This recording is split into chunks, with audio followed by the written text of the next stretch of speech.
Assalamualaikum warahmatullahi wabarakatuh. Nama saya Ninda Ika Alfionita, NIM 108. Di sini saya akan menjelaskan tentang hasil review materi tata niaga pada pasar komoditas wortel.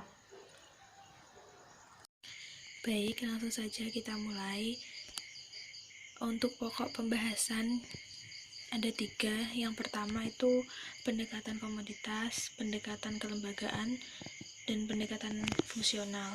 Terus yang kedua itu pendekatan SCP, dan yang ketiga market conduct. Langsung yang pembahasan yang pertama, pendekatan komoditas. Di sini ada 2 yang dibahas, yaitu karakteristik komoditas dan juga kondisi permintaan dan penawarannya. Untuk karakteristik komoditas ini, untuk komoditas wortel itu bersifat segar dan mudah rusak seperti komoditas-komoditas pertanian pada umumnya, dan hanya dapat dihasilkan atau ditanam di daerah pegunungan atau dataran tinggi saja. Untuk kondisi permintaan dan penawarannya, karena manfaat wortel ini untuk kesehatan itu tinggi, maka permintaan dan penawaran komoditas wortel ini dipastikan akan terus naik. Karena seperti kita tahu, wortel memiliki manfaat yang tinggi dalam kesehatan, seperti contohnya untuk kesehatan mata. Yang selanjutnya, pendekatan kelembagaan. Di sini ada 7 lembaga yang terlibat, yaitu petani, tengkulak, pedagang grosir, pedagang antar daerah, pedagang pengumpul, pedagang pengecer, dan juga konsumen. Kemudian untuk pendekatan fungsional ada fungsi pertukaran, fungsi fisik, dan fungsi fasilitas. Untuk fungsi pertukaran ini, di sini ada fungsi pembelian dan juga fungsi penjualan. Kemudian untuk fungsi fisiknya, di sini itu pedagang melakukan sortir, grading, dan pengemasan dan juga pengangkutan untuk komoditas wortel ini. Dan untuk fungsi fasilitas itu ada fungsi pembiayaan, kemudian fungsi penanggulangan risiko, dan juga fungsi informasi pasar. Untuk fungsi pembiayaan itu kayak pembiayaan pengangkutan, terus pengemasan, itu kan juga membutuhkan pembiayaan. Sortir, grading itu juga. Terus untuk yang informasi pasar itu kayak informasi tentang harga komoditas di pasaran itu. Kemudian untuk pendekatan SCP, market struktur berdasarkan karakteristik. Di sini yang pertama tingkat konsentrasi penjual dan juga pembeli. Struktur pasar wortel di STA Mantung dan Desa Talangsari cenderung mengarah pada pasar persaingan tidak sempurna atau oligopsoni. Nah, namun di sini petani dan lembaga pemasaran itu tidak melakukan promosi, walaupun struktur pasarnya itu bersifat oligopsoni. Karena kalau melakukan promosi itu pasti akan menambah modal, sedangkan para petani dan juga lembaga pemasaran lainnya itu tidak cukup modal untuk melakukan promosi itu karena modalnya cukup besar. Terus berdasarkan baris to entry itu bagi pedagang baru akan cukup menemui hambatan untuk masuk sebagai pemain pasar, terutama pada tingkat pedagang pengumpul dan pedagang antar daerah. Kemudian tingkat pengetahuan pasar, informasi harga yang diterima petani itu lebih lemah dibandingkan dengan informasi harga yang diterima oleh pedagang, walaupun STA Mantung itu telah memberikan informasi harga melalui radio dan juga melalui papan pengumuman di pasar. Karena kebanyakan yang mencari informasi tentang harga-harga pasar itu hanya petani yang juga menjadi pedagang. Jadi kalau untuk yang murni petani yang menjadi produsen itu mereka tidak terlalu mencari tahu untuk harga di pasaran. Kemudian untuk tingkat diferensiasi produk, pada pemasaran wortel di STA Mantung dan kelembagaan tradisional di Desa Tawangsari, seluruh pedagang tidak melakukan perubahan bentuk yang dapat menciptakan nilai tambah. Kemudian berdasarkan perhitungan, di sini dapat dilihat struktur pasar di tingkat pedagang candak kulak itu berdasarkan market share-nya merupakan struktur pasar oligopsoni longgar. Kemudian berdasarkan IHH-nya ini oligopsoni, kemudian untuk CR4-nya ini oligopsoni, kemudian untuk indeks Rosenbluth itu persaingan sempurna, dan untuk koefisien Gini itu termasuk oligopsoni. Dan di tingkat pedagang grosir berdasarkan market share termasuk struktur pasar oligopsoni longgar, kemudian berdasarkan IHH-nya termasuk oligopsoni, kemudian berdasarkan CR4-nya ini masuk struktur pasar oligopsoni. Untuk indeks Rosenbluth termasuk struktur pasar persaingan sempurna, dan untuk koefisien Gini ini masuk ke oligopsoni. Dan pada tingkat lembaga pemasaran pedagang antar daerah untuk market share itu masuk ke struktur pasar oligopsoni ketat. Untuk yang berdasarkan IHH itu masuk oligopsoni,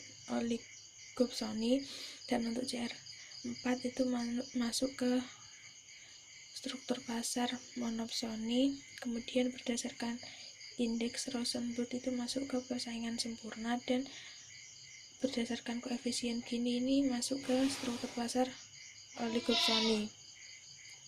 Dan yang di tingkat pedagang pengumpul itu yang berdasarkan market share ini masuk ke struktur pasar oligopsoni ketat, terus berdasarkan IHH-nya masuk ke oligopsoni, kemudian untuk CR4 masuk ke monopsoni, terus indeks Rosenbluth itu masuk ke persaingan sempurna, terus koefisien Gini ini masuk ke oligopsoni.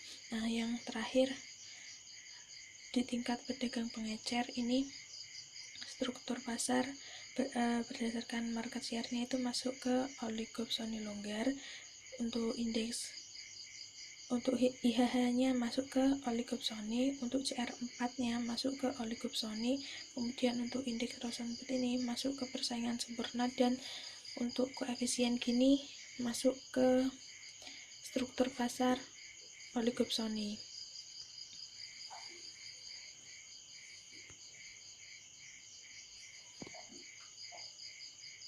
Nah, selanjutnya adalah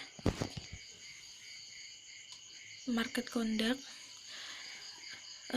Lembaga pemasaran yang terlibat ini yang pertama ada petani, itu sebagai produsen komoditas wortel, terus tengkulak itu pedagang yang membeli komoditas langsung dari petaninya, kemudian pedagang grosir ini pembeli dalam jumlah yang besar atau banyak, kemudian pedagang antar daerah ini pedagang yang menyalurkan komoditas dari petani hingga sampai ke lembaga-lembaga lain di luar daerah. Kemudian untuk pedagang pengumpul itu pedagang yang menampung komoditas dari tengkulak-tengkulak. Selanjutnya itu pedagang pengecer. Nah, pedagang pengecer ini menjual komoditas kepada konsumen secara ecer. Kemudian untuk konsumen ini sebagai pembeli atau pengguna. Kemudian untuk saluran pemasaran, di sini ada 9 macam saluran pemasaran wortel. di mana saluran 1-6 ini terdapat pada kelembagaan STA Mantung, dan yang saluran 7-9 ini terdapat pada kelembagaan tradisional di Desa Tawangsari. Untuk salurannya pertama, ini dimulai dari petani, kemudian pedagang candak gula atau grosir, kemudian ke pedagang antar daerah. Nah, untuk yang saluran kedua itu dari petani, kemudian ke pedagang candak gula, kemudian ke pedagang antar daerah. Untuk saluran yang ketiga itu dari petani ke pedagang candak gula, kemudian ke pengecer. Untuk saluran keempat, ini dari petani, kemudian ke pedagang candak gula, kemudian ke grosir, dan kemudian ke pengecer. Untuk saluran kelima, itu dari petani, ke grosir, kemudian ke pengecer. Untuk saluran keenam, itu dari petani, kemudian ke grosir, dan kemudian ke pedagang antar daerah. Dan yang ketujuh ini dari petani langsung ke pengecer. Kemudian untuk saluran yang ke-8 itu dari petani, kemudian ke pedagang pengumpul, dan lanjut ke pedagang pengecer. Dan untuk saluran yang ke-9 itu dari petani, kemudian ke pedagang pengumpul, dan kemudian ke pedagang antar daerah. Untuk fungsi pemasaran yang dilakukan masing-masing lembaga pemasaran ini di jurnal yang saya review tidak dijelaskan, dan ini saya ambil dari jurnal pembanding. Untuk fungsi pemasaran yang dilakukan oleh petani itu ada fungsi pertukaran. Petani di Kecamatan Pacet pada saluran pemasaran hanya melakukan fungsi penjualan dan tidak melakukan fungsi pembelian. Terus untuk fungsi fisiknya hanya dilakukan pada saluran pemasaran ketiga, yaitu angkut menggunakan mobil atau motor. Kemudian untuk fungsi fasilitas yang digunakan oleh petani meliputi resiko, biaya, dan informasi pasar. Kemudian untuk pedagang pengumpul itu melakukan fungsi pertukaran. Yang dilakukan oleh pedagang pengumpul adalah fungsi pembelian dan juga penjualan. Kemudian untuk fungsi fisiknya yang dilakukan oleh pedagang pengumpul yaitu kegiatan pengangkutan. Dan untuk fungsi fasilitas yang dilakukan meliputi informasi pasar, resiko, dan pembiayaan. Kemudian untuk lembaga STA ini melakukan fungsi pertukaran berupa kegiatan pembelian bekerja sama dengan pedagang pengumpul kebun, di mana pembelian dilakukan dengan sistem pembayaran sebagian. Kemudian untuk fungsi fasilitas yang dilakukan oleh pedagang STA adalah proses pengangkutan dan penyimpanan. Kemudian untuk fungsi yang fasilitas itu yang dilakukan adalah sortir. Kemudian untuk lembaga pedagang besar itu melakukan fungsi pertukaran yang dilakukan itu pembelian daun bawang dari pengumpul desa, petani, pedagang besar, dan STA. Setiap pedagang besar memberikan harga yang berbeda terhadap pasokan dari kelembagaan pemasaran. Kemudian fungsi fisik itu meliputi fungsi penyimpanan. Untuk fungsi fasilitasnya yang dilakukan adalah berupa kegiatan penyortiran. Nah, untuk pedagang pengecer ini melakukan fungsi pertukaran, yaitu fungsi pembelian dan juga penjualan. Kemudian untuk fungsi fisik yang dilakukan adalah penyimpanan dan juga pengangkutan. Untuk fungsi fasilitas ini meliputi sortasi, terus pembiayaan, resiko, dan informasi pasar. Terus untuk kebijakan penentuan harga. Dalam menentukan harga wortel tidak ada kebijakan harga standar dari pemerintah. Penentuan harga di tingkat petani lebih dikuasai oleh pedagang sendak kolak dan grosir atau retail STA Mantung, serta pedagang pengumpul pada kelembagaan tradisional. Nah, di sisi lain itu penentuan harga jual wortel oleh pedagang grosir atau retail dan pedagang pengumpul lebih didominasi pedagang antar daerah, sehingga dapat dikatakan bahwa harga wortel di daerah penelitian itu cenderung lebih ditentukan oleh pedagang antar daerah. Kemudian selanjutnya adalah sistem pembayaran yang dilakukan oleh masing-masing lembaga pemasaran. Di jurnal yang saya review itu juga tidak dijelaskan. Ini saya mengambil dari jurnal pembanding. Nah, di sini lembaga-lembaga pemasaran itu menghadapi proses transaksi yang beragam, antara lain itu sistem pembayaran tunai, sebagian, dan hutang. Nah, untuk pembayaran tunai ini dilakukan oleh pedagang tengkulak itu biasanya saat mendapatkan komoditas yang kualitasnya itu bagus, sehingga mereka itu berebut untuk mendapatkannya. Kemudian untuk market performance, yang pertama margin pemasaran. Ini dapat dilihat di tabel. Untuk saluran pemasaran 1 ini total marginnya sebesar 445. Kemudian saluran yang kedua 445, terus yang saluran ketiga 564, yang keempat 564, kemudian yang kelima 813, yang keenam 797, dan yang ketujuh 568, ke yang kedelapan 813, dan yang kesembilan ini 797, sehingga mendapatkan jumlah 5.806 dan menghasilkan rata-rata 645,11. Kemudian farmer share, dalam saluran pemasaran tingkat 1 ini share harganya 57,42, kemudian saluran yang kedua itu 57,42, saluran yang ketiga 51,55, saluran yang keempat 51,55, saluran yang kelima 48,15, yang keenam 48,65, yang ketujuh 63,78, yang kedelapan 48,15, yang kesembilan 48,65, dan jumlahnya itu 475,32 dan mendapatkan rata-rata 52,81. Untuk integrasi pasar,